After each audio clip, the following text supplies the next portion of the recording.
पहले मैं अचल जी आपके पास आ रही हूं क्योंकि तमाम भविष्यवाणियां थी जो लगातार कमला हैरिस को जिताने की उनके पक्ष में जाती नजर आ रही थी, लेकिन लास्ट मिनट आपको क्या लगता है अचानक ऐसा क्या हुआ कि सीनेट पर कंट्रोल वापस, पॉपुलर वोट्स यहां पर डोनाल्ड ट्रंप के पक्ष में जाते नजर आए और 7 स्विंग स्टेट्स पूरा समर्थन दिखा उनका भी। नमस्कार पूजा जी। देखिए, ये जो प्रेडिक्शंस थी, ये सब पोस्टर्स थे, ये जो सर्वेस थे, ये तो हमने कई बार देखा कि काफी हद तक गलत साबित हो ही जाते हैं। बहरहाल इसमें भी कोई शक नहीं है कि ये जो आप इतना बड़ा वाइड मार्जिन दिख रही हैं इलेक्टोरल वोट का, but in terms of percentage of vote शायद उतना नहीं है, लेकिन चूंकि electoral process United states of America में ऐसी है कि यहाँ आप पॉपुलर वोट ज्यादा लेकर भी प्रेसिडेंशियल कैंडिडेट हार सकता है। और जो विनर टेक्स द ऑल, जो आपका इलेक्टोरल होता है, जो स्टेट में जिसको भी 50% से जरा सा भी ज्यादा वोट मिल जाते हैं, उसे पूरी की पूरी इलेक्टोरल सीट्स मिल जाती है। तो इन सबका कॉम्बिनेशन तो as far as arithmetic is concern. अब आते हैं सब्सटेंटिव इश्यूज पे कि ऐसा क्या हुआ जो कमला हैरिस रह गई पीछे और डोनाल्ड ट्रंप आगे चले गए। अब मुझे ये लगता है पूजा जी कि कमला हैरिस के साथ 2-3 प्रॉब्लम्स थी। एक तो उनकी एंट्री बहुत लेट हुई और डेमोक्रेट्स ने सबसे पहले गलती करी कि जो बाइडेन को प्रोजेक्ट किया एज ए प्रेसिडेंशियल कैंडिडेट, जबकि पूरी दुनिया इस बारे में बार बार जिक्र करती थी, रिडिक्यूल भी, मजाक भी बनाती थी कि उनकी तबीयत ठीक नहीं है, हेल्थ ठीक नहीं है, भूल जाते हैं। उसके बावजूद उन्हें प्रोजेक्ट किया और बाद में जब कमला हैरिस आई तो मिडवे आई, तो ये काफी, मुझे लगता है काफी डिसएडवांटेज रहा होगा उनको। लेकिन उससे भी बड़ी बात यह है कि वो है इनकम्बेंसी फैक्टर, क्योंकि उससे पहले जो बाइडेन की सरकार के दौरान जो देश की इकोनॉमी खराब हुई, खास तौर से इन्फ्लेशन, हर चीज जो आपकी रोजमर्रा की जरूरत है उसके प्राइसेस बता रहे हैं कि वहां 2 से 3 गुना बढ़ गए। तो ये चीजें जो हैं आम वोटर को काफी वो चोट पहुंचाने वाली होती है। और उसके अलावा अगर पर्सनालिटी की बात करें तो मुझे लगता है कि जो एक ओवरऑल इमेज गई इनके बारे में कि ये ज्यादा एक्सपीरियंस नहीं है, किसी को इसका आइडिया नहीं है कि क्या अमेरिका जैसी बड़ी कंट्री को जो रेपुटेशन है उसका वर्ल्ड नंबर 1 का, क्या वो कमला हैरिस के हाथ पे दिया जा सकता है।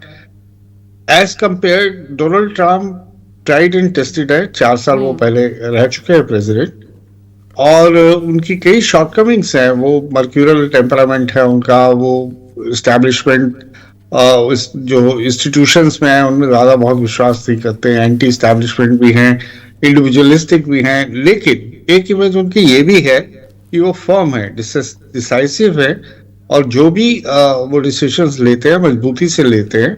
और वो अपने आप को जो मेक अमेरिका ग्रेट अगेन, ये जो उन्होंने स्लोगन दिया है, या अमेरिका फर्स्ट, कि अमेरिका के जो हित हैं वो सब सर्वोपरि हैं, बाकी सब नहीं है।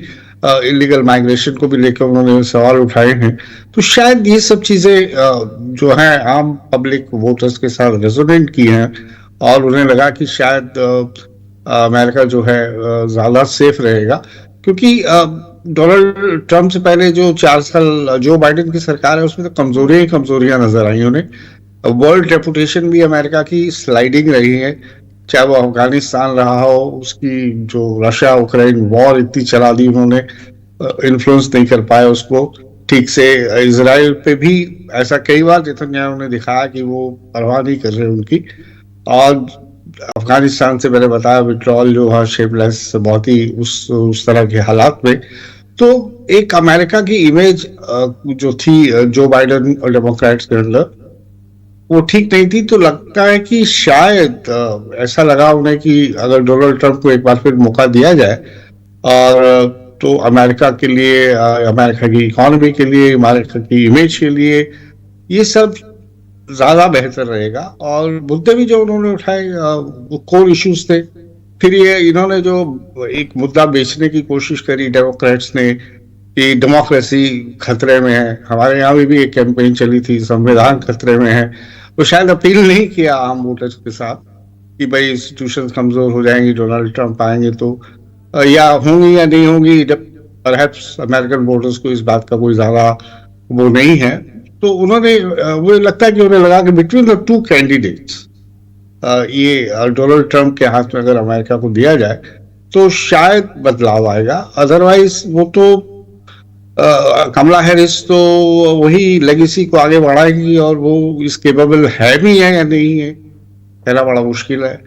और कई लोगों ने मुझे पूछा कि भाई अमेरिका के पास एक अपॉर्चुनिटी थी कि एक फर्स्ट एवर विमेन प्रेसिडेंट बना सकते थे।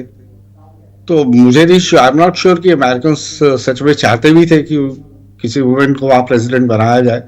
तो जेंडर बायस है या नहीं मैं ठीक से कह तो नहीं सकता, मतलब उनके पास ऐसी विलिंगनेस थी भी या वो रियली में चाहते भी थे, कहना बड़ा मुश्किल है।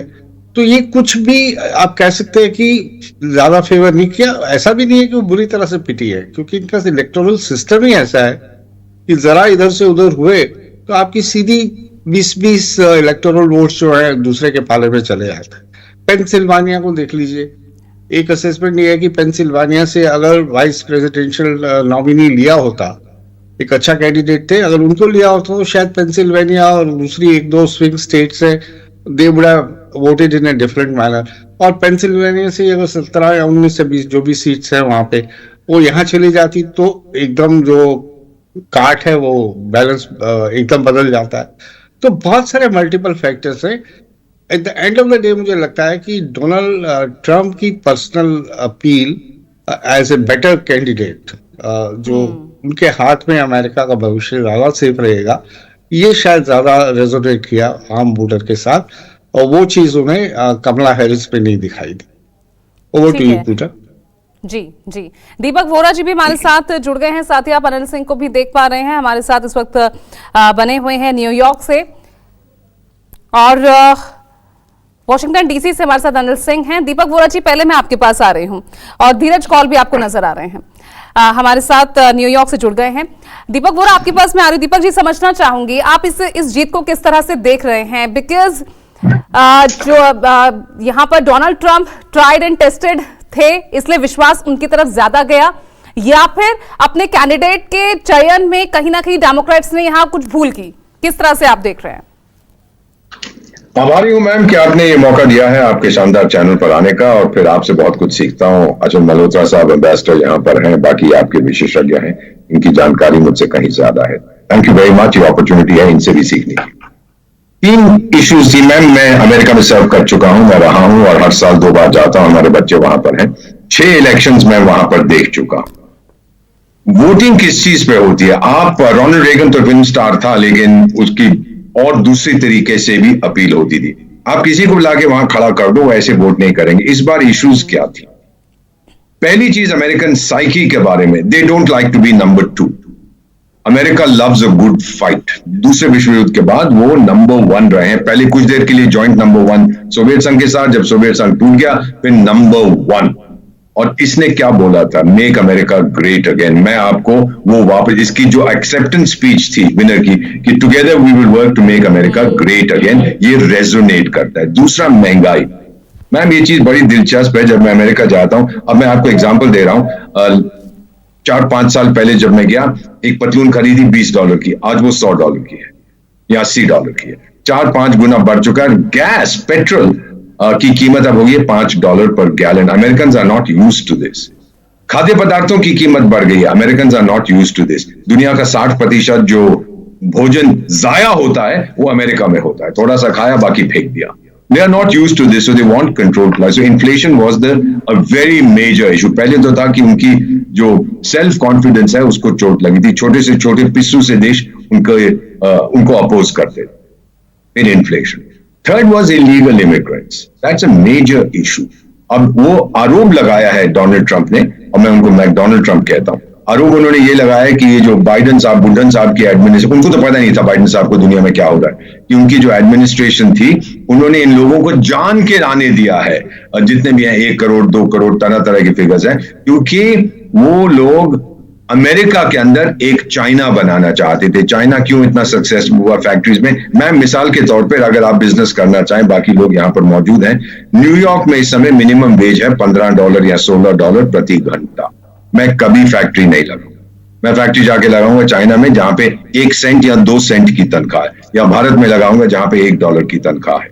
तो वो लोग जब तक American white American, pure American, वो काम नहीं करेगा लेस देन $16। फिर आप इलीगल इमिग्रेंट को ले आइए जो $2 $3 प्रति घंटा में काम करेगा। ये तीसरा था, और अमेरिकन जॉब्स जा very very basic bread and butter issues, नौकरी की इश्यूज, जो हम समझ पाए, क्योंकि मैं काफी देर से उस सिस्टम को देखता रहा हूं।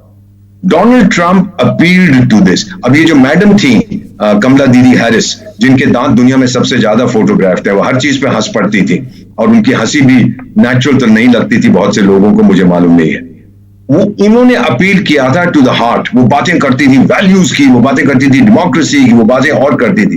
ट्रंप सीधी सी बात करता है, 2 चीजों का अपील करता है, to the mind, make America great again, and to the purse, मैं आपके वॉलेट के जो डॉलर्स पड़े हैं उनको और लंबा जाने दूं। ये बेसिक इशू है कि वो हार गया। अब वो लेट एंडोर्स किया, जल्दी एंडोर्स किया, all this is meaningless. We vote for what serves our interest, और जो हमारे इंटरेस्ट को सर्व नहीं करता उसको हमारा दे। It's a landslide victory.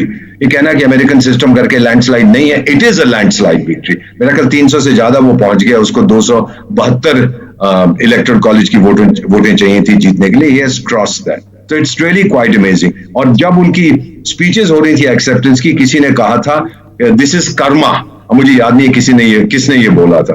बड़ी मजेदार चीज है, जो बाइडेन ने डोनाल्ड ट्रंप को व्हाइट हाउस से आउट कर दिया। अब डोनाल्ड ट्रंप जो बाइडेन को आउट कर देगा व्हाइट हाउस से। If this is karma, I don't know, but America ने ये एक बार फिर साबित कर दिया है, it's the greatest country in the world, no question about me. अपने देश भारत से मैं बहुत प्यार करता हूं, भारत के अतिरिक्त और कहीं नहीं रह सकता। लेकिन अगर ऐसा कभी मौका आया, I have to choose another residence, मेरी चॉइस तो बड़ी सिंपल है, it will be the United States. हम लोग और चीन नहीं जाएंगे, रूस नहीं जाएंगे, नॉर्थ कोरिया नहीं जाऊंगा, मैं जाऊंगा to the United States, because जो वैल्यूज वहां पर है, जो सिस्टम वहां का है, उस सिस्टम को हम एक्सेप्ट करें। इससे ज्यादा मैं कुछ नहीं कहूंगा। कंग्रेचुलेशन प्रेसिडेंट ट्रंप, मेरे प्राइम मिनिस्टर नरेंद्र मोदी ने आपको कंग्रेचुलेट किया। उन्होंने आपसे कहा इकट्ठे होके हम दुनिया में शांति लाएंगे, प्रॉस्पेरिटी लाएंगे, क्योंकि आपने कहा था अब ये जंग वो जंग बहुत जल्दी खत्म कर देंगे।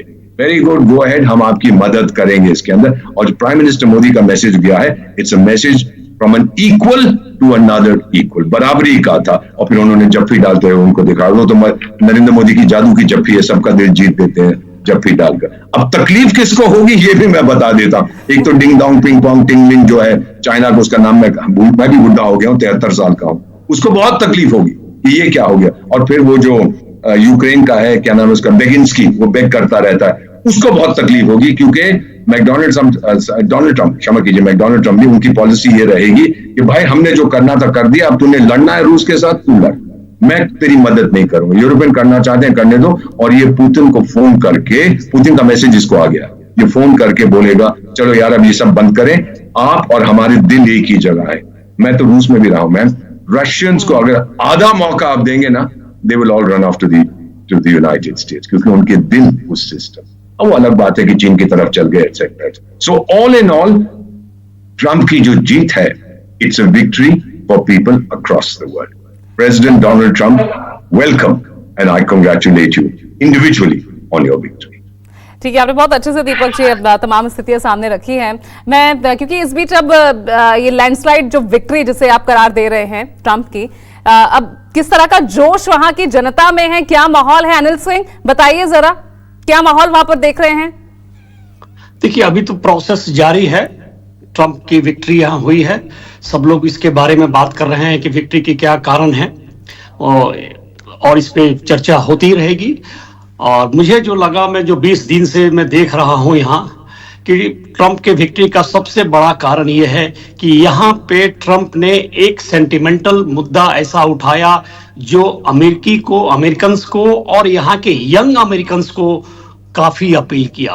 इस पूरे मतदान में जो आप ट्रेंड देखें, जो नई चीजें थी जो रिपब्लिकन के पास कभी नहीं आती थी, वो यंग वोटर्स की है। यंग वोटर्स में यंग मेन और यंग वीमेन, इन दोनों ने ट्रंप को, रिपब्लिकन पार्टी को भरपूर मतदान दिया है। इसके अलावा जो मुद्दे बाकी लोग कह रहे हैं वो तो थे ही थे कि क्रॉस बॉर्डर की बात कर रहे थे वो, और यहां तक कि जो एग्रेसिव नेशनलिज्म की बात ट्रंप ने की वो लोगों को दिल तक अपील की। जो इमिग्रेंट्स हैं, इमिग्रेंट्स अगर आ चुके हैं यहाँ स्टेट्स में रह रहे हैं तो उनके अगर बच्चे होते थे तो उन बच्चों को होने के कारण उनको यहाँ की नागरिकता मिलती थी। इस बात को ट्रंप ने कहा कि इसको हम कैंसिल करेंगे कि बाय बर्थ उनको नागरिकता ना मिले। तो ये सारी चीजें जो अमेरिका की सुपरमेसी की बात थी वो ट्रंप ने एस्टेब्लिश की। और दूसरी चीज जो एक पर्सनालिटी कट की बात थी, वो जाहिर है कि पूरे दुनिया में इस बात की चर्चा थी कि ये चुनाव एजेंडा पे कम और पर्सनालिटी कल्ट पे ज्यादा लड़ा जा रहा था। ट्रंप की पर्सनालिटी बहुत ही टावरिंग रही है और वहीं पे कैमला हैरिस उस पर्सनालिटी को मैच नहीं कर पाई। और कमला हैरिस एक एक्सीडेंटल कैंडिडेट थी। बाइडेन साहब के जाने के बाद वो एक रिप्लेसमेंट के रूप में आई थी। कमला हैरिस को सिर्फ मुश्किल से 2 और 3 महीने मिले थे, जबकि ट्रंप साहब पिछले 2 साल से प्रेसिडेंशियल रेस में लगे हुए थे और अपने आप को एस्टेब्लिश किए। उनका जो एक अनुभव था 4 साल का वो उनके पक्ष में आया और कमला हैरिस को एक फ्लॉप नेता के रूप में अमेरिका ने देखा। कमला हैरिस जब सेनेटर थी कैलिफोर्निया से तो कैलिफोर्निया के लिए कुछ नहीं कर पाई। जब वहां अटॉर्नी जनरल थी तो लॉ एंड ऑर्डर की सिचुएशन वर्स हो गई। तो जहां तक कमला हैरिस को यूनाइटेड स्टेट्स ने देखा है वहां उनकी कमियां नजर आती है। यहां तक कि वाइस प्रेसिडेंट के रूप में कमला हैरिस को जो जिम्मेवारी दी गई थी कि कोविड के पूरे प्रकरण को हैंडल करें, उसको भी उन्होंने मिस कर दिया। तो ये सारी बातें जो अगले गेस्ट बता रहे थे कि एंटी इनकम्बेंसी के लिए फोर्स किया कि ट्रंप को लाया जाए, और इस वजह से ट्रंप साहब इस शानदार विक्ट्री के सामने खड़े हैं और आगे सबकी दुआएं उनके साथ हैं। Let's hope for the best. और एक काउंटिंग चलती रहेगी क्योंकि यहां का जो चुनाव है वो सिर्फ राष्ट्रपति का चुनाव होता है, बल्कि उसमें हाउस ऑफ रिप्रेजेंटेटिव का चुनाव होता है, सीनेट का चुनाव होता है, काउंटिंग के लोगों का चुनाव होता है, और तो और यहां पे उसी बैलेट पेपर में रेफरेंडम के भी आइटम होते हैं। कुछ मुद्दे होते हैं जैसे एबॉर्शन का है, कुछ राज्यों में इस पर रेफरेंडम की बात कही गई है कि भाई ये अच्छा है या बुरा है, होना चाहिए या नहीं होना चाहिए। हालांकि फेडरल इशू नहीं है लेकिन राज्यों में है। तो एक बहुत बड़ा चुनाव है और इसकी प्रक्रिया काफी लंबी चलती है। काउंटिंग की आगे आने वाले वीक तक इसकी चलेगी क्योंकि पूरा सिस्टम नए रूप से स्टेब्लिश होगा और हम देखेंगे कि अमेरिका कहां खड़ा है। अब बात आती है भारत के साथ इनके संबंध कैसे रहेंगे। भारत एक स्वाभिमानी राष्ट्र है, भारत दुनिया का सबसे बड़ा बाजार है। उस बाजार को लुभाने के लिए दुनिया की शक्तियां सबसे आगे कूदेंगी, चाहे वो चीन हो चाहे अमेरिका हो। इन लोगों को जबरदस्ती वहां जाना पड़ेगा क्योंकि इनको अपने गुड्स बेचने हैं। ये गुड्स कहां कंज्यूम करेंगे? सबसे बड़ा मार्केट जो है वो हिंदुस्तान है। तो हिंदुस्तान के आगे इनको नतमस्तक रहना पड़ेगा। ये कंपल्सन है इनका और चाइना का। तो ये सारी जो परिधियां हैं नए सरकार की किस तरीके से टैकल कर रही हैं वो देखने वाली बात है। और एक पूजा मुद्दे की बात यह है कि जब चुनाव कैंपेन में मैं यहां घूम रहा था चारों तरफ, तो एक बात आम गूंज रही थी यहां पे कि ट्रंप को थाली में सजा के विक्ट्री दिया गया है। जिस तरीके से बाइडेन ने वेस्ट एशिया के इशू को टैकल किया है, यहां तक कि कुछ प्रांतों में मुस्लिम वोट्स भी ट्रंप को वोट दिए हुए हैं क्योंकि बाइडेन से इतने नाराज हो गए इजराइल के पॉलिसी को लेके कि वो तंग आकर रिपब्लिकन को वोट दिए हैं। तो कोई एक मुद्दा नहीं है, चारों तरफ से ट्रंप को यहां समर्थन मिला है, तब ट्रंप आज 277 के ऊपर निकल रहे हैं। और आगे देखना है कि किस तरीके से अंतर्राष्ट्रीय मुद्दों को ये सॉल्व करते हैं, चाहे वो वार हो या पीस हो या इकोनॉमिक डेवलपमेंट हो। लेकिन ये कहना उचित नहीं है कि बाइडेन प्रशासन ने यहां कोताही मचा दी थी, ऐसा कतई नहीं है। मैं यहाँ 20 दिन से हूं, पेट्रोल का दाम देख रहा हूं, पेट्रोल यहाँ 3.9 है, इससे ज्यादा नहीं है।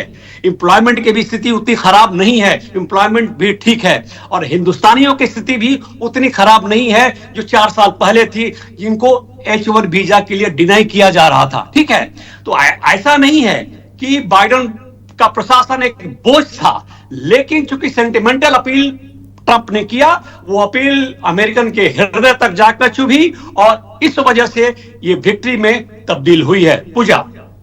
ठीक है, तो ऐसे में रवि गोडसे आप किस तरह से आप देख रहे हैं, क्योंकि यहाँ पर हम चर्चा कर रहे हैं, भावनात्मक एक अपील है वो जिस तरह से घर करी है, लेकिन अबव ऑल फैक्ट्स हमने ये भी तो देखा कि इलेक्शन से पहले भी हम नेक टू नेक फाइट, जब तक रिजल्ट्स आने भी शुरू नहीं हुए थे उससे पहले भी हम इसे कड़ी टक्कर की तरह ही देख रहे थे। अच्छी बात है, वोरा जी कह रहे थे कि यहाँ प्राइस बहुत बड़ी है, पतलून की $80 हो गई है। वो सच है, अच्छा है कि फ्रेम इतनी ही है, नहीं तो मेरी $5 की पतलून दिखानी पड़ती है आपको, लाइक एकदम प्रॉब्लम आ गया है इधर। दूसरा वो कह रहे थे कि शपीरो को क्यों नहीं लिया। उसके पहले मैं आपको क्विकली, पेंसिल्वेनिया का गवर्नर है शपीरो, उसको अगर लेती कमला हैरिस तो अच्छा था उसके लिए, लेकिन शपीरो यहूदी है। तो मिशिगन में 4 लाख मुसलमान है पैलेस्टाइन के जो अमेरिकन सिटीजन है, तो शायद वो मिशिगन हार जाती, इसलिए उसने शपीरो को नहीं लिया।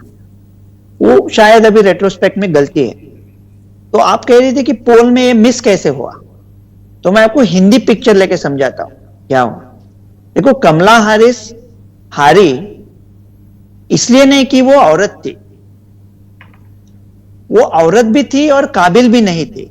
वो इसलिए हारी कि वो औरत थी और काबिल नहीं थी, इसलिए हारी वो।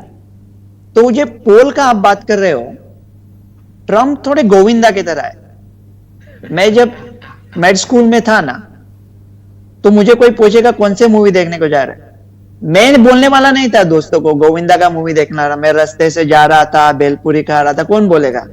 मैं कहा मैं आर्ट मूवी देखने को जा रहा है, फ्रेंच मूवी देखने को जा रहा है। तो ट्रम्प साहब पब्लिक को फुल टू अच्छे लगते हैं। अगर कमला हैरिस देखा आप, एक मूवी था मिस्टर इंडिया करके, वो कमला हैरिस मिस्टर इंडिया के मोगैम्बो की तरह है। वो हमेशा खुश होकर हंसते रहते हैं, लेकिन मोगैम्बो क्यों खुशी हुआ वो किसको पता ही नहीं है, हंसती रहती है। और उसको कुछ क्वेश्चन पूछा तो वो ब्रेसलेट दबा देती है, क्वेश्चन पूछा तो वो दिखाई नहीं देती, तो उसने कुछ आंसर नहीं दिया। वो प्रॉब्लम था, इसलिए पोलिंग में हमारे। और दूसरा क्या लोगों को अच्छा लगता है ना ट्रम्प साहब का, कि वो दिल से बात करते हैं सीधा, मतलब ऐसा जो पॉलिटिकल जैसा फेंकते हैं ना, ऐसा ऐसा एकदम दाम्भिक होता है, वैसा नहीं है। 2016 में उनको रिपब्लिकन नॉमिनेशन मिला, तो ये रूमर चल रही थी कि रिपब्लिकन पार्टी उनको $400 मिलियन देगी और कहेगी कि आप निकल जाओ, दूसरा कोई आ जाए। अगर दूसरा कोई नेता होता तो बोलता आप लोगों ने मुझे वोट दिया है, मैं आपको कभी धोखा नहीं दूंगा। ट्रम्प साहब बोले मेरी कीमत सिर्फ 400 मिलियन, 3 बिलियन दे दो मुझे, मैं अभी निकल जाता हूं। तो लोग इतने खुश हो गए, तो इतने दिल से बात करते हैं कि जो सबके जहन में वो बात है लेकिन लोग कह नहीं पाते, तो वो ट्रम्प साहब करते हैं, इसलिए उनका अपील ज्यादा है। और ये जो मुद्दा था, मेन मुद्दा था, वो था अबॉर्शन का, तो वुमेन्स राइट टू चूज। तो हमारा रो वी वेड 1972 में ही डिसाइड हुआ था, ये फंडामेंटल हक है।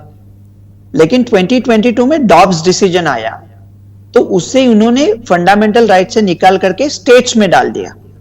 तो ये कमला हैरिस के लिए अच्छा मुद्दा था।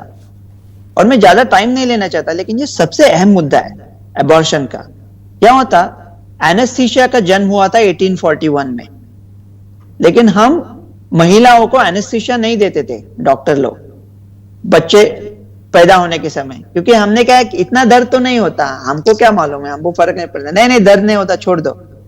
लेकिन महिलाओं की लक से वहां पे वो 1 महीना प्रेग्नेंट थी, उसका नाम था क्वीन विक्टोरिया। उसने भाई वो डॉक्टर को पकड़ के लाओ और मुझे एनेस्थीसिया दे दो, तो एनेस्थीसिया चालू हुआ। इंदिरा गांधी ने 1971 में बांग्लादेश वॉर जीता था, तो 1972 में इंडिया का manual termination of pregnancy act आया था, क्योंकि बड़ी स्ट्रांग वुमन थी। तो कमला हैरिस ये मुद्दे पे लड़ रही थी, लेकिन उसका क्या, वो पूरा फोकस अबॉर्शन पे ही चला गया। तो लोग बोल रहे थे कि ट्रम्प का पर्सनालिटी अच्छा नहीं है, मैं उसको घर पे बुला के ट्रम्प के साथ खाना नहीं खाने वाला हूं, लेकिन ट्रम्प को वोट दिया तो मुझे खाना तो मिलेगा, नहीं तो अभी खाना भी नहीं मिल रहा है इसका वो। और दूसरा जो निकाला बाइडेन को लेकिन ना आपका आज मैं आपके 5 बजे के शो पे भी आ रहा हूं और एक मेरे काफी गहरे कॉन्टैक्ट्स हैं अमेरिकन पॉलिटिकल सिस्टम में, आपको पता भी नहीं है।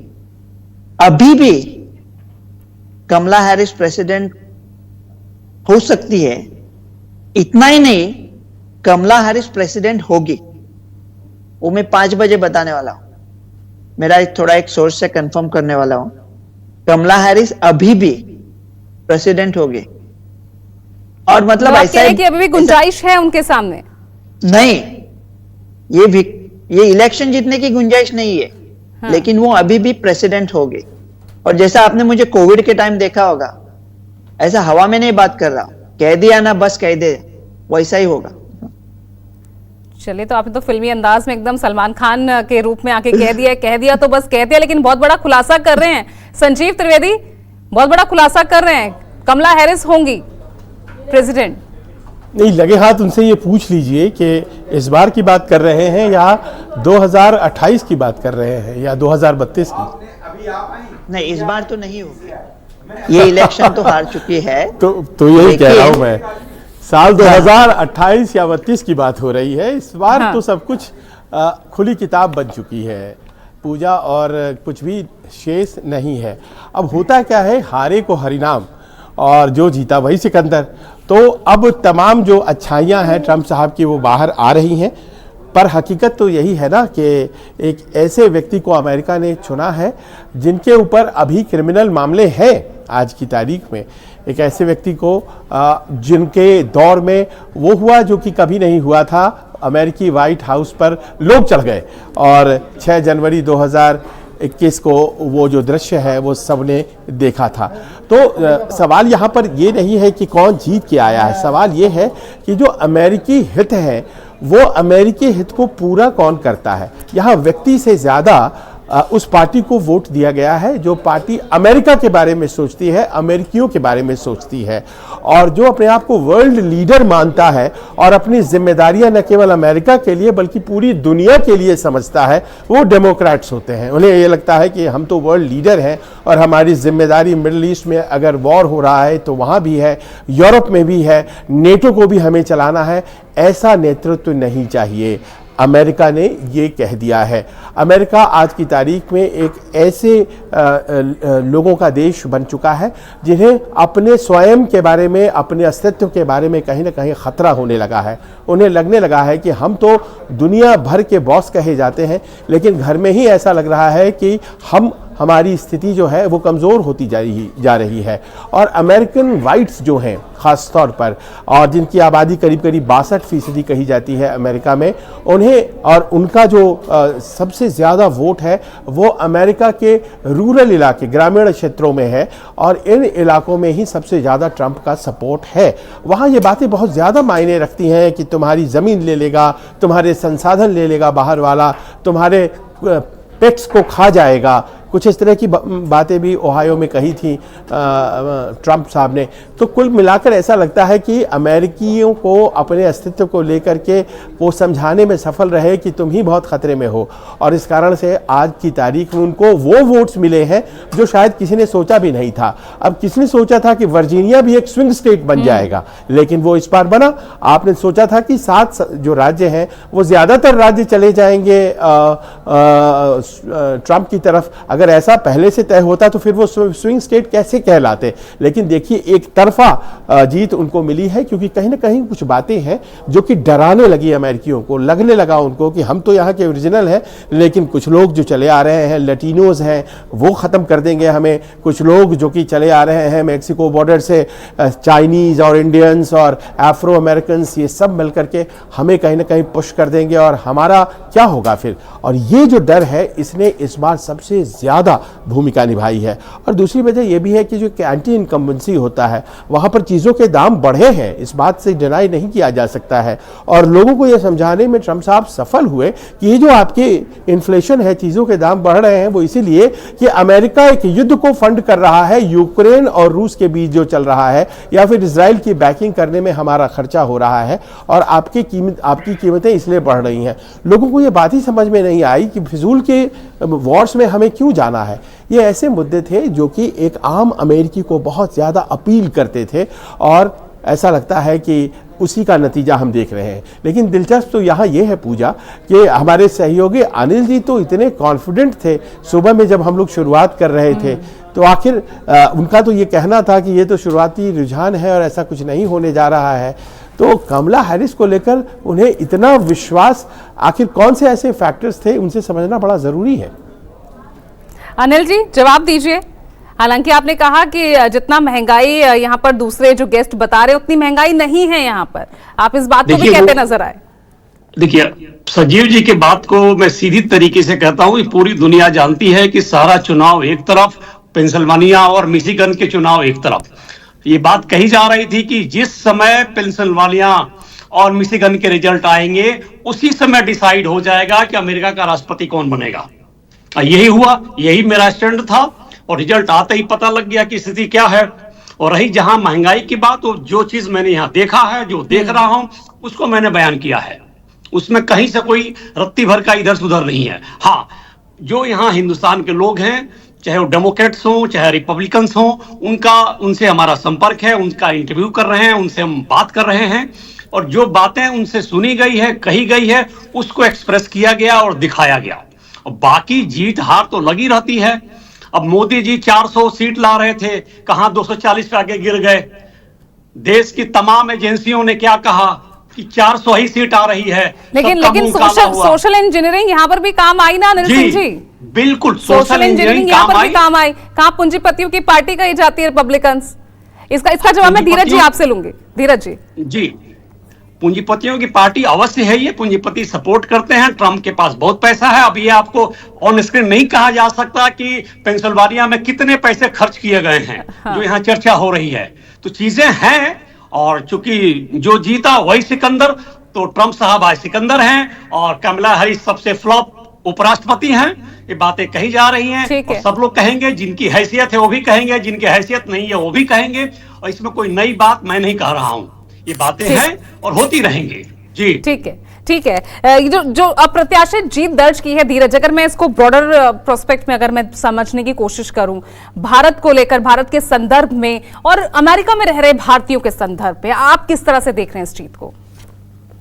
नमस्कार, थैंक यू। लास्ट शो में हमने बहुत डिटेल में इस पे बात की थी और अभी भी आपके पैनलिस्ट ने काफी पॉइंट्स रेज किए। नमस्कार सबको। आई थिंक मैं रिपीट नहीं करूंगा, लेकिन मैं खुद जिस इंडस्ट्री में कनेक्टेड हूँ उसके बारे में जो मैंने पहले भी आपको बताया था, आर्टिफिशियल इंटेलिजेंस हेल्थ केयर, और उसका मुझे ग्रोथ बहुत अच्छा दिख रहा है। और इसके ऊपर हमने यहाँ पे मैं आज पेंसिल्वेनिया में हूँ पिछले कई हफ्तों से, और यहाँ पे ग्राउंड लेवल पे हम कई रिपब्लिकन गैदरिंग्स में भी गए हैं और we have done debates to find out क्या रीजंस है कि यूथ को हम यहाँ पे कनेक्ट करें। देखिए, मिलेनियल्स और जेनजीज को हमने इस बारी न्यूयॉर्क में भी कनेक्ट किया। अगर आप जानकर हैरान होंगी, अगर आपने ट्रंप का इंटरव्यू देखा हो जो बार्बर शॉप में हुआ था ब्रॉन्क्स में, जो हार्डकोर डेमोक्रेटिक गढ़ माना जाता है, उसको ऑर्गेनाइज करने में जो लोग इन्वॉल्व थे, I know them very well. हैरानी की बात है कि आप अगर नंबर्स देखिए बरोस के अंदर, तो ब्रॉन्क्स जैसी जगह में इनकी नंबर्स ग्रो हुए हैं, क्योंकि जो इमिग्रेंट्स हैं, मैं बार बार इसी बात पे पिछले शो में भी हमने डिटेल में बात की थी, जो माइग्रेशन, जो इमिग्रेंट है, जो हेती से 15-20 साल पहले आया है, मैक्सिको से 20 साल पहले आया है। आपको खुद एक लाइव एग्जाम्पल मैं देता हूँ। जहाँ पे मैं अभी यहाँ पे हूँ, यहाँ पे चाइनीज फूड रेस्टोरेंट है, जो यहाँ पे जैसे समोसा वगैरह जो लोग बेचते हैं इंडिया में, उसकी कंपैरिजन तो 9 बजे तक लेडी काम कर रही है। When I reached out to her, what do you think about election? She's like, there's no way. उससे इंग्लिश नहीं बोली जा रही, वो कह रही है मैं चाहती हूँ कि ये एक सरकार किसी तरीके से जाए। इतनी महंगाई हो गई है, हम लोग इतना टैक्स दे रहे हैं, मेरे टैक्स से $7,000 उनको मिल रहा है जो बॉर्डर से आ रहा है, उसको होटल में ठहरा रहे हैं, हमारे लिए इनके पास कुछ भी नहीं है। वॉर पे, मतलब आप सोचिए कि अगर इस लेवल का आदमी जो 10-15 साल पहले का इमिग्रेंट है, बॉर्डर लाइन की जॉब्स कर रहा है, अगर वो डेमोक्रेट पार्टी, जो हार्डकोर उनका कोर माना जाता है, अगर वो डेमोक्रेट पार्टी के खिलाफ बोल रहे हैं, there is a big issue going on. लेकिन एक बात आपको समझनी पड़ेगी, जो एजुकेटेड क्लास के यूथ लोग हैं, जो डेमोक्रेट की तरफ ज्यादा स्विंग करते थे इस इलेक्शन में, because it's written on the wall, you really have to be blind not to see. इसमें मैं कमला हैरिस एज पर से पे ज्यादा भट्टा नहीं फेंकना चाहूंगा। ये पूरी गवर्नमेंट की पॉलिसीज थी जिसका बैकफायर हुआ है, और अभी तो सेनेट भी रिपब्लिकन ने जीत लिया है 51-48। तो बहुत मैसिव चेंजेस आपको देखेंगे भारत के परिप्रेक्ष्य में। मुझे लगता है जो एआई का सॉफ्टवेयर इंग्रेडिएंट है, specially backup and support structure, उसके लिए इंडिया में बहुत जॉब्स क्रिएट होंगी, और इंडिया के लिए बहुत ही अच्छा ये टाइम आएगा। स्पेशली भारत के लीडर जो फिनोमिनल लीडर मोदी जी और ट्रंप के बीच में बहुत ही अच्छी केमिस्ट्री है। And I think what eventually will happen, India will merge as a leader in the support in the AI की industry is rated as $15 trillion in next 4 years। मैं उसमें connected हूँ। आज आप देखिए, आप सुबह उठ के देखिएगा हमारा यहाँ पे market 1000 points, Dow is up 1.5%, S&P future is up. मैं बायोटेक और फाइनेंस में कनेक्टेड हूँ, मैंने आपको पहले बताया था। और because Trump want to legitimize crypto currency, bitcoin is at 72-74। By the end of the tomorrow's days you will hit it 80,000। तो बहुत अच्छी अच्छी चीजें आ रही हैं भारत के परिप्रेक्ष्य। मुझे लगता है ये बहुत पॉजिटिव न्यूज है, and we have to keep our mind together. अब हम लोगों के लिए सबसे इंपॉर्टेंट बात यह है कि सबको साथ लेके चलना। कैसे सब लोग साथ लेके चलें? जितना जल्दी हो सके हम लोग कंस्ट्रक्शन की तरफ जाएं, जितना जल्दी हो सके पेंसिल्वेनिया में फ्रैकिंग और ड्रिलिंग वो करेंगे, एनर्जी की कॉस्ट नीचे लाएंगे, इन्फ्लेशन नीचे आएगी, ये इनका प्लान है इवेंचुअली। बिकॉज एआई के लिए बहुत एनर्जी चाहिए होती है, और न्यूक्लियर कुछ यहाँ पे 3 माइल आइलैंड है पेंसिल्वेनिया में, जिसको अब रीइंस्टेट माइक्रोसॉफ्ट ने खरीदा है, रीइंस्टेट करना चाहते हैं because of energy needs, but that will take time. But इनकी एनर्जी की cost Trump is very focused to bring it down. उन्होंने आपकी स्पीच में बोला आरएफ के जूनियर जो कि हेल्थ केयर को टेक ओवर कर रहे हैं, he is also very concerned about pollution. So उन्होंने उनको बोला कि इसके ऊपर मैं निगोशिएशन नहीं लूंगा, I have to bring the cost of energy down. Gas prices definitely have gone up 3.8, 3.7. It hits everybody. Gas price एक ऐसी चीज है जो हर किसी को हिट करती है। एक आदमी को कम्यूट करना है, सब्जी लेनी है, every transportation is connected. So I'm very optimistic about the direction things will go. एक concerning चीज मैं definitely raise करूंगा, ट्रम्प का जो प्लान है मास डिपोर्टेशन का, I hope that is done in an ethical way, in a humane way. And it doesn't, जैसे कहते हैं ना चक्की में अच्छी चीज भी पिस जाती है, कहीं ऐसा ना हो कि डिफरेंट लीगल इमिग्रेंट्स के ऊपर कुछ इशू आए। अभी तक ऐसा नहीं लगता, लेकिन I am pretty sure Trump 2.0 is much more sensitive to people. तभी इन्होंने पीपल ग्राउंड लेवल के लोगों के मुद्दे उठाए, और बाकी सब पॉइंट्स तो आपके पैनलिस्ट ने बहुत अच्छे से कवर कर दिए। There is no point of repeating, but I am very optimistic because I am connected to the grass root level of Republican party, the direction they are going। ठीक है, आप ही की बात को आगे बढ़ाते हुए अचल जी, मेरा सवाल आपसे यही कि कोई चुनौती भी आपको इस बीच नजर आ रही है?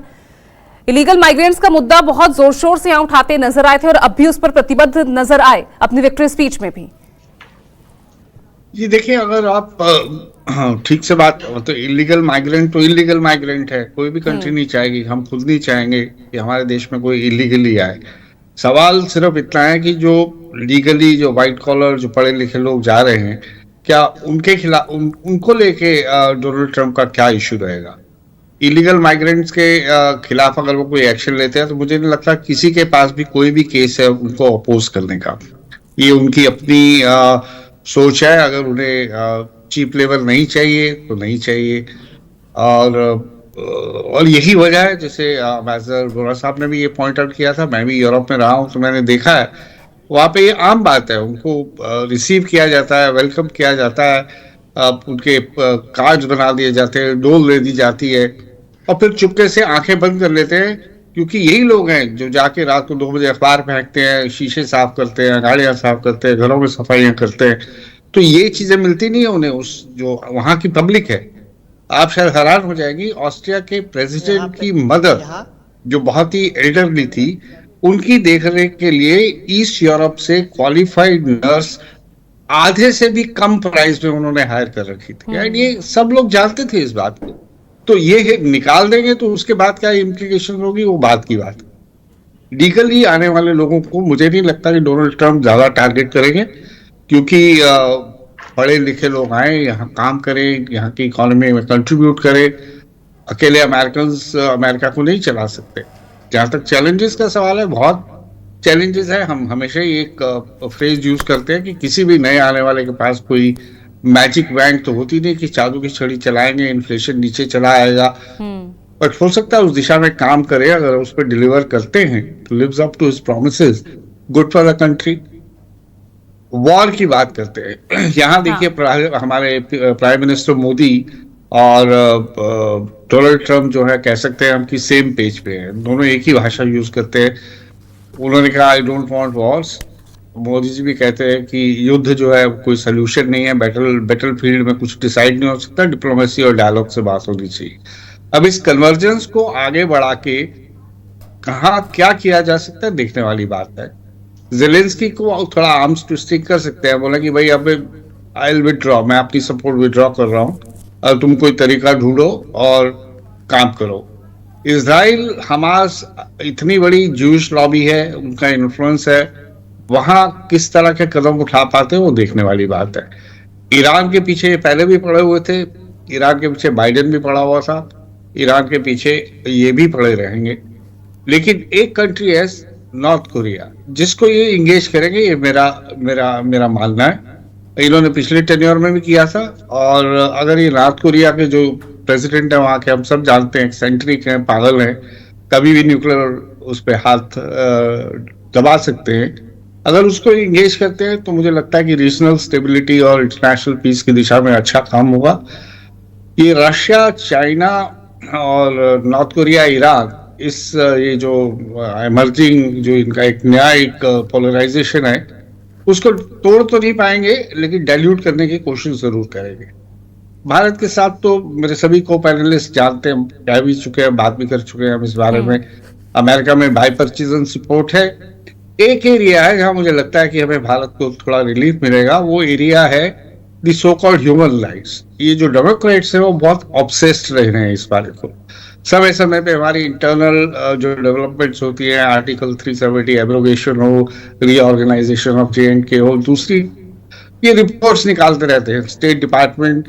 अब बताइए आप क्या चौधरी लगे हुए पूरी दुनिया के कि डिपार्टमेंट, स्टेट डिपार्टमेंट आपका गवर्नमेंट का एक हर साल एक रिपोर्ट निकालेगा कि किस कंट्री में क्या रिलीजियस फ्रीडम है, किस कंट्री में कितनी फ्रीडम ऑफ स्पीच है। अपने अंदर भी तो झांक के देख लीजिए। अनफॉर्चुनेटली कोई कंट्री नहीं है जो आपके ऊपर इस तरह की कोई मिनिस्ट्री ऑफ एक्सटर्नल्स और गवर्नमेंट ऑफ इंडिया, हमारी पॉलिसी नहीं है कि हम एक रिपोर्ट निकालें और बोले ब्लैक लाइव्स मैटर, तो ये आप अपने अंदर झांक के देखिए। तो यहाँ मुझे लगता है कि डोनाल्ड ट्रंप को ये ट्रिवियल इश्यूज लगते हैं, मुझे लगता नहीं है इस पे ज्यादा वो कुछ करने वाले हैं। इसी तरह से जो एक इशू बनाया इन्होंने, टेररिस्ट पलून, हमारे पॉइंट ऑफ व्यू से तो टेररिस्ट है, सिख एक्सट्रीमिस्ट है, खालिस्तान का सपोर्टर है, उसको लेके इशू बना रहे हैं। और इसकी संभावना से इनकार नहीं किया जा रहा कि वो कनाडा को भी प्रॉम्प्ट कर रहे हैं कि वो निज्जर केस को इतना प्ले अप करे इससे भारत पे दबाव पड़े। अब मुझे लगता है कि डोनाल्ड ट्रंप शायद इन इश्यूज के ऊपर थोड़ा सा सॉफ्ट अप्रोच लेंगे। यही जो इम्पैक्ट पड़ेगा वो शायद ट्रेड पे पड़ेगा। किस हद तक पड़ेगा ये ऑनगोइंग है। पिछले 4 साल में भी जब ये थे तभी भी हमने देखा था, ये थोड़े अड़ियल भी है। वो अपनी मोटरसाइकिल बेचने के लिए भारत को बोले कि ये तो टैरिफ के किंग है, तो छोटी सी क्वांटिटीज बेचने के लिए अड़ गए कि नहीं मेरी मोटरसाइकिल खरीदो यहाँ से। तो इस तरह की जो इरिटेंट्स हैं वो ट्रेड में आ सकते हैं। मतलब ये मोटरसाइकिल का एपिसोड तो मैं वैसे ऐसे एक एनेक्डोटिकली बता रहा हूँ, बट वहाँ वो सीरियस है। वो ही डजंट लाइक कि जो भारत और अमेरिका का वो ट्रेड फिगर्स है, उसमें जो बैलेंस ऑफ ट्रेड है वो अमेरिका के फेवर में है। वो इस बात से उन्हें तकलीफ है और उसे कम कैसे करेंगे। चाइना के उन्होंने आई थिंक सबसे ज्यादा वोकल क्रिटिक जो थे वो डोनाल्ड ट्रंप ही थे, और वो अब उसको चाइना को किस तरह से इंगेज करेंगे, उस पर कैसे डिपेंडेंस कम करेंगे। क्वाड मेरे ख्याल से उन्होंने काफी इनिशिएटिव लिया था पहले टेन्योर में, और मुझे याद है कि भारत और जब मोदी जी की उनसे पहली मुलाकात हुई थी, एक बहुत ही सबसे छोटी जॉइंट स्टेटमेंट उस साल निकली थी। फिर नई दोनों वो नए आए थे पावर में, हम भी उन्हें जज कर रहे थे, और उसमें 2 ही इश्यूज प्रोमिनेंट थे इंटरनेशनल कॉन्टेक्स्ट पे। एक था क्वाड का और दूसरा इशू था नॉर्थ कोरिया का। तो वो वहाँ उस फ्रेमवर्क में, उस फॉर्मेट में जो हमारी कोलैबोरेशन कोऑपरेशन है वो जारी रहेगी। ऑलरेडी स्पेशल डिफेंस पार्टनर का स्टेटस है हमारा, कॉम्प्रिहेंसिव ग्लोबल स्ट्रेटेजिक पार्टनरशिप है। अब इसको आगे और कैसे बढ़ाया जाए, पीएम मोदी ने ऑलरेडी अपनी जो मैसेजिंग है उसमें कर दिया है कि हम अपना कॉन्टेक्स्ट को रिन्यू करेंगे और ग्लोबल गुड के लिए काम करेंगे। तो यूएन क्लाइमेट चेंज पे आई डोंट नो उनका क्या रहेगा। पिछली बार उन्होंने पेरिस उससे बाहर निकल गए थे वो। उसमें उनका एक टाइम पे तो बोलते थे कि ये सब स्कैम है, क्लाइमेट चेंज कुछ चीज ही नहीं है। तो बहरहाल ये देखना होगा, ये ट्रेंड्स हम बेस्ड ऑन उनकी 4 साल के टेन्योर और जो ओपन पब्लिक स्टेटमेंट्स हैं उसके बेसिस पे मैं कह रहा हूँ कि मोस्टली चूंकि अमेरिका में बाइपार्टिसन सपोर्ट है भारत को एंगेज करने के लिए, क्योंकि भारत की वैल्यू है, बिकॉज फिफ्थ लार्जेस्ट इकोनॉमी है, ग्लोबल प्लेयर है। अगर ग्लोबल लीडर नहीं है तो डेफिनेटली ग्लोबल प्लेयर है। इंटरनेशनल जो एजेंडा है उसको इन्फ्लुएंस करते हैं हम। ग्लोबल साउथ की लीडरशिप ऑलमोस्ट हमारी मोरलेस कह दीजिए एस्टैब्लिश्ड है। चाइना जरूर कंटेस्ट कर रहा है उसको। तो इन सब चीजों को देखते हुए भारत को तो उन्हें इंगेज करना ही करना है। ठीक है, कुछ एरियाज हैं जहाँ पे मैम हंस रहा था and I was looking away क्योंकि हमारा एक ग्रुप है यूनाइटेड स्टेट्स में, farmer senators, congressman, academics, experts, हम लोग अक्सर व्हाट्सएप पे बातचीत करते हैं। तो ये तो सही स्पष्ट है कि भारतीय समुदाय का सपोर्ट जो है बहुत हद तक ट्रंप साहब को गया है और बाइडेन साहब को बहुत कम मिला है। और हमारे आर्टिफिशियल इंटेलिजेंस के एक्सपर्ट बैठे हैं। तो मेरे ग्रुप में किसी ने ये बनाया, मैं जरा देखता हूँ अगर आपको नजर आ रहा है। Can you see it? Yes yes yes, ये ट्रम्प साहब की फोटो है और उसके ऊपर तिलक लगा हुआ है उनका। आयंगर या आयर का तिलक लगा के किसी ने भेज दिया कि he is so grateful to the Indian community. लेकिन ये बस इतना कहना चाहता मैम कि ये मेरा मानना है, he will be a मेलोड person. ये शायद अब उतनी गाली गलौज नहीं करेगा। ये 3 चीजें सबसे पहले करेगा, ये मेरा अंडरस्टैंड। पहले तो अपने आप को माफ करेगा। जितने केस इनके ऊपर ठोके हुए हैं, प्रेसिडेंशियल डिग्री से अपने आप, ये अमेरिका के राष्ट्रपति बड़ा अजीब सा सिस्टम, अपने आप को माफ कर सकता है। सो ही विल डू दैट। हाँ, ये भी मुझे मेरे कुछ दोस्तों ने बताया है कि इससे कहा गया था कि भाई तू उसको बोल, वो जो बुद्धन है, उसका नाम भूल जाता हूँ, बुढ़ा व्यक्ति जो था, तो उसको बोल के भाई गलती हो गई है मेरे से, मैं इलेक्शन नहीं लड़ूंगा, तू मुझे माफ कर दे। तो ट्रम्प बोला कि you know I am a fighter. और ये मुझे उसके कुछ इंटरनल सर्कल के लोगों ने बताया। मैं माफी नहीं मांगने लगा किसी से। तो अब वो अपने आप को माफ करेगा। ये दूसरी चीज जो करेगा, सेकंड थिंग, मैम उसके बाद पूरी लिस्ट है। डीप स्टेट, जिसको मैं शैलो स्टेट कहता हूं, इन लोगों को बहुत शैलो लोग हैं, हम इनको जानते हैं। वो स्टेट डिपार्टमेंट और CIA और FBI और मिलिट्री और ये और वो, उन सब की 15-20 लोगों की लिस्ट बना दी है कि टाइगर अब आपके रिटायरमेंट का टाइम आ गया। अपने पहले टर्म में भी इसने कहा था कि मैं वॉशिंगटन की दलदल को साफ करना चाहता हूं। क्या बोला था आज? I am giving America back to its people. यानी अमेरिका किसके पास थी? डीप स्टेट के पास थी। ये भी बहुत महत्वपूर्ण स्टेटमेंट उन्होंने दी थी। और तीसरी चीज जो वो करेगा, मेरा मानना है कि वो व्लादिमीर पुतिन के साथ दोस्ती करेगा। इजराइल को बोलेगा ठोको, जितना ठोकना चाहते हो, खत्म कर दो ये हमास शमास हिजबुल्लाह को, जो चाहिए मैं तुमको दूंगा। नेतन्याहू ने पहले ही उसको मुबारक दे दिए। फाइनली मैं आपको रेकमेंड करूंगा मैम, अगर आपको टाइम मिले, हमारे जो अमेरिकन फ्रेंड्स हैं, सबको याद होगा एम्बेसडर अचल को भी, एक जर्नलिस्ट हैं, आई नो हिम वेल, 82 साल के, उनका नाम है बॉब वुडवर्ड। उन्होंने रिचर्ड निक्सन जो प्रेसिडेंट होते थे उनका भर्ता बनाया था वो वाटरगेट स्कैंडल में। उनकी किताब अभी 20 दिन पहले आई है, कॉल्ड वॉर, और उसको पढ़ी। और उन्होंने बातचीत की थी जो बाइडेन के साथ, जिनको क्या नाम था इसका, ये बराक ओबामा साहब ने भी एंडोर्स किया था, एटसेट्रा, सपोर्ट किया था कमला हैरिस को। उन्होंने कोट किया है कि जो बाइडेन साहब ने कहा, अरे ये ओबामा के बच्चे ने मरवा दिया अमेरिका, अरे ये नेतन्याहू जो है इजराइल वाला, ये तो बिल्कुल गधा है, बेवकूफ। बहुत तगड़ी भाषा मैं नहीं कह सकता टीवी के ऊपर। He has used very strong language beginning with the letter F। तो उन्होंने कहा कि आई डू नॉट मैं इन लोगों के साथ, बॉब वुडवर्ड ने कोट किया है सारा कुछ। तो अगर मौका मिले उसको पढ़िएगा, किस तरह से ये दोगलापन वहां चल रहा था। At least one thing about Donald Trump, ये अपने दिल को अपनी स्लीव पे पहनता है। I don't think there is hypocrisy in this man. The only thing more dangerous than a hypocrite is a hypocrite who is also a liar. बिल्कुल। तो यानी रवि गोडसे साहब, ये पूरी तरह से कंप्लीटली अब पे बैक टाइम होगा। ये बात उन्होंने अपनी स्पीच में भी कही, अमेरिका के लिए ग्लोबल लेवल पर भी। नहीं। पहला ये वोरा जी की जो बात है, जो खुद को हाँ। माफ कर सकते हैं वो नहीं माफ कर सकते। दो क्राइम होते हैं, स्टेट लेवल और फेडरल लेवल। फेडरल लेवल में माफ कर सकते हैं, स्टेट में नहीं माफ कर सकते। इसलिए न्यूयॉर्क में उनको स्टेट लेवल पे क्राइम बनाया था, फेडरल बना सकते थे। स्टेट बना के रखा है तो ताकि खुद को माफ ना कर सके। और ये न्यूयॉर्क का भी ना थोड़ा अभी उनका जैसा वो मुंह में था ना आता माजी सटकली, मुझे New York is just going out of control. तो एक बेरिया करके थे स्टालिन के, और स्टालिन बहुत ऐसी चीजें आराम से बोलता था।